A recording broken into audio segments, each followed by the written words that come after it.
అతను బయటకొచ్చాడు.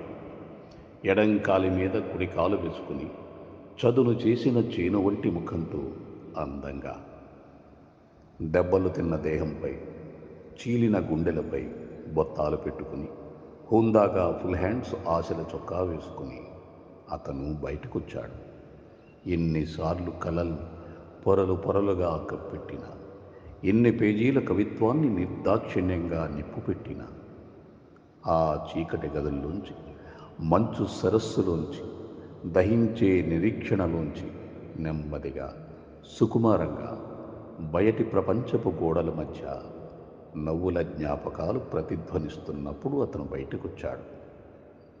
ఒంటరితనంలోంచి, ఇనుప పంజరంలోంచి విడుదలయ్యి, మళ్ళీ మళ్ళీ బంధింపబడి విడుదలయ్యి, ఓపిగ్గా సాలెపురుగు గూడులెళ్ళినట్టు, చీమలు పుట్టలు పెట్టినట్టు నత్తలా కదులుతూ నెమ్మదిగా అతను బయటకొచ్చాడు. అతని హృదయంలో కాంక్ష గొప్పది. ఆ చేతివేళ్లలోంచి జారిన అక్షర పాదాలకి ఓపిక ఎక్కువ. పోరాటం మీద ఎనలేని ప్రేమ.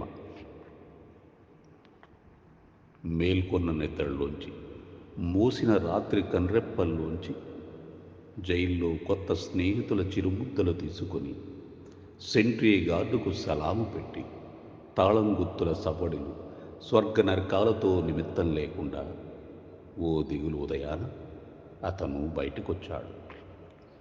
రాసి పోస్టు చేయలేకపోయిన ఉత్తరాలతో, జీవంతో తొణికిసలాడుతూ, కాగడా పైకెత్తి, నిప్పుల నదిలా, కథలా, కవితలా, రోడ్డు మీద బిగ్గరగా పాడుతున్న పాటల మధ్యకి కబీరులా, చావును నిరాకరించిన చక్రాల కుర్చీలోంచి నిర్భయంగా, వాళ్ళమ్మ కళ్ళ వంటి అనేక కోసలు, తండ్లాటలు, తడితడిగా నేల మీద రాలుతుండగా అమరుడైన సహచరుని తలుచుకుంటూ అతను బయటకొచ్చాడు.